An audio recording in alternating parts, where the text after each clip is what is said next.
lions and tigers and bears. Oh my, I have had lovely Mercury games, so we've missed a couple days with the computer tech and even having to reset my phone. So now that the adventure is over, let's get to your Aquarius reading for the week of September 5th. No, October 5th. I put 9-5, but I know what I meant. Anyways, hello Aquarius. Let's get you done for the week of 9-5. Happy Monday to you. Let's take a look and see what we are playing with. If we can get through this without Cosmo yelling at us throughout the whole session. All right, kids, here we go for Aquarius, and there he goes. All right, Page of Cups is the first thing that comes up for new beginnings. I also see the Four of Coins, which tells us that there is a little bit of you seeking some financial support or looking at your money closely. I also see you working pretty hard this week. And there's a card here, Five of Coins, that's one of these, you know, trying to make the map work, trying to put our money to our needs, you know, making sure that we have the things that are necessary accommodated. This is you putting it to good work and trying to decide what it is you want to do. And this is you looking for that money as Cosmo goes ham. All right, so we have the Page of Cups, which is new beginnings, and we also see the Four of Wands, which is our need for building our foundation or making it strong. I do see that Aquarius has a lot of decisions to make this upcoming week that has to do with you like trying to bring some ideas into fruition when it comes to your money. So money is really heavily on your mind.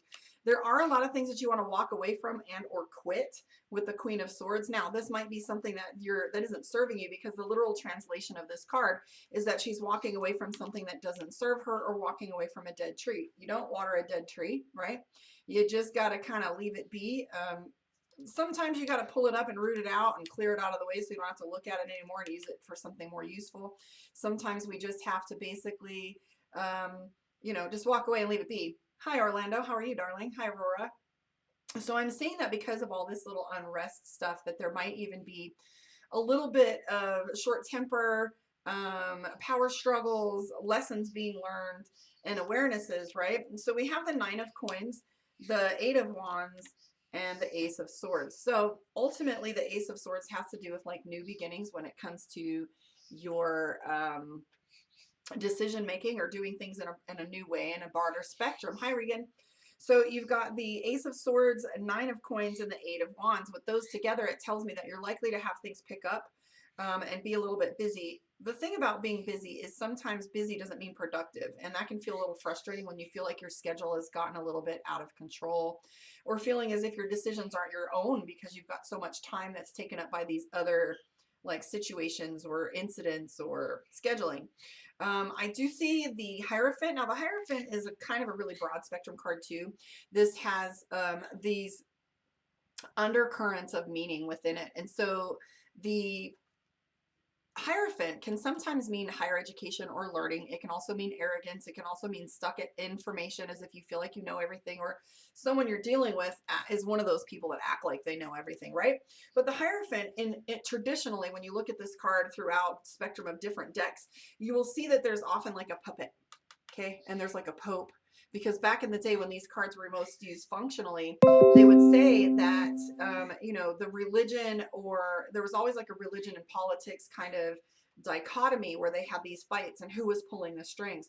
So sometimes the Hierophant references like what's going on behind the scenes, not so much as a religious influence anymore, although it can be, but this is those structures that have power. And so there's power plays that are going on. Maybe you're fighting with someone regarding politics, you know, lifestyle, or you're just feeling like maybe even the corporate machine is, you just feel like you're being manipulated. Okay. And this might even come through a sense of lovers and the struggle that comes, the struggle that comes with your relationships. Now, this isn't always just a love and lovers relationship.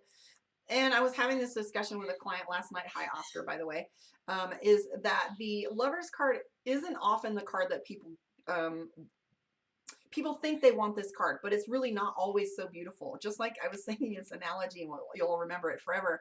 The F word can be used in a sentence in 100 different ways, depending on emphasis. And this is one of those situations where the Lover's card has to do with this duality and this power struggle.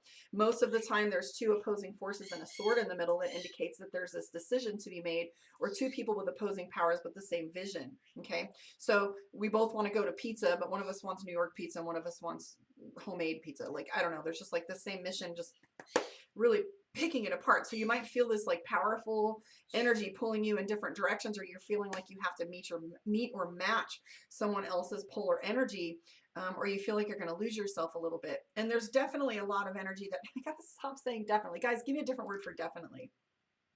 Sounding like Rain Man over here. So the Lover's card, the Hierophant, and this attitude, this anger attitude, doesn't mean that you're lashing out with it. It just means that there's this slow boil, riding you a little bit, where you're just thinking like, I'm not the one. So maybe hold that back a little bit if you can. I also see the Devil card in play in the 8 of coins. So the Devil card has to do with habits, bad habits, addictions. That could be anything from, overweight, eating, compulsive gambling, drinking, anything that has to do with substances or bad habits. Now, this doesn't mean that it's you. It can also mean that that's someone who has bad habits are influencing, and restricting your movements. So I would pay attention to a lot of that. So for those of you on my other social media platforms, please come onto my YouTube, Karma on Deck. Join me there, and you can see the cards picture in picture and see the spread. Book your one-on-one, karmaondeck.com. I do have some openings later this evening. However, today is pretty booked up this afternoon. Tomorrow's looking pretty open if you want to jump in there.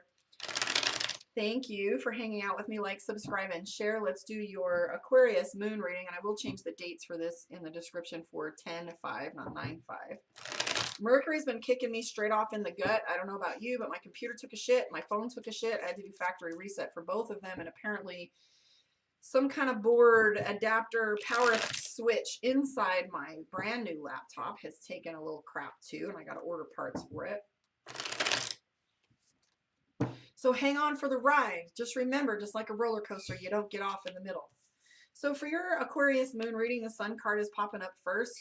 Page of Swords, the Star card, Ace of Cups, and the Hierophant. So there's your congruency, guys. What is it about the Hierophant that is going on with you? So usually you have a card between both readings, the general spread and your moon reading, and the Hierophant has to do with arrogance, okay, and pride a little bit, especially in this deck. If you look at this guy, he just looks like an arrogant little shit, right?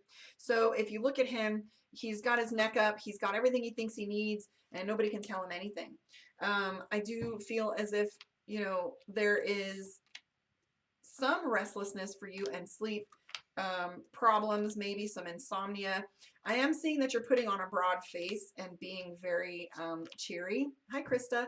About what's going on with you. I'm seeing the 4 of Swords, which is isolation, and the 5 of Pentacles, which says that secretly Aquarius might be a little bit depressed or uninspired, not enjoying life like you would really want to. These cups in front of you aren't fulfilling, so it's like McDonald's versus a good steak. I see the 5 of Pentacles, which is just a very slight little lack of hope. It's not depression. You're not deep down in the mix and feeling as if, fucking Cosmo, cut it out. So anyways, I have the 5 of Pentacles. We're closing the door for the next session. So the 5 of Pentacles is lacking a little bit of hope, or feeling as if things are just not playing out for you, or you're getting a little frustrated and maybe a little bit discouraged. So not depression. Some of you may, but for the most part, the 5 of Pentacles has to do with like not trusting what people have to say, or being worried about the outcome. Like you're having all of this in front of you, but having a really hard time taking that next step toward thinking things are going to work out okay. I'm also seeing the Ace of Cups and the Temperance card. So even though all of this is going on for you, I am seeing that, there's some balance that's coming up for you, and, you're looking to strike that balance. And if you look here at the Temperance card, okay, that's a card with her sitting in the river and feeling as if you're pouring from one cup or another. So the Temperance card really has to do with finding that balance. And it's hard. You work too much and you don't get any rest, and you miss out on your family. You spend too much with your family and playtime, and then you can't pay your bills, or, that work-life balance, etc. Peekaboo. trying to get him to shut up. I don't want to get up and interrupt again. But anyways, I have the Strength card. So when you have the Strength card in play, that is the card that tells us that we are really pulling from our resources in order to, you know, get it together. And the Strength card is our the analogy of having like the lion and pulling the thorn from the lion's paw and making friends with it. So you really are feeling as if you're pulling from your resources pretty much right now.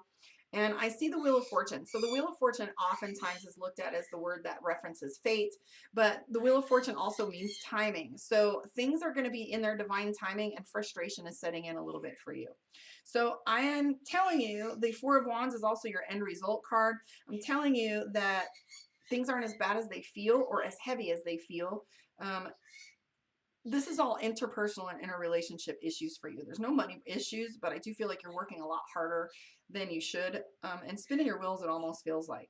And, you know, I don't know why this is important, but I'm seeing the Page of Swords, and it's significant in some ways because this Page of Swords tells us that we feel like we're starting over, or that we are feeling like a rookie, or what do I do with all this information? Remember what it felt like with it as a teenager, where you're just kind of awkward and not sure which direction you want to take, or, you know, what the hell is going on? Nobody likes feeling that awkward. So maybe you're feeling a little bit like,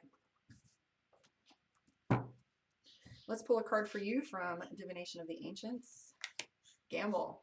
Wow. So Aquarius has the gamble. This is being risky, guys. This one came up again last week for somebody, and this is having to do with trust a little bit. So in taking the risks that you have, taking a gamble really is all about trusting yourself and taking some small risks. Now, I don't mean bet the bank, bet the rent. I'm talking about taking some risks on yourself and trusting yourself.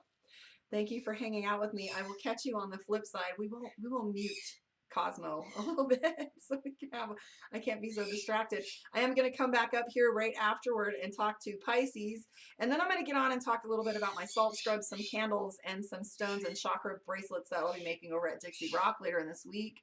So thank you for hanging out with me. I'll catch you on the flip side.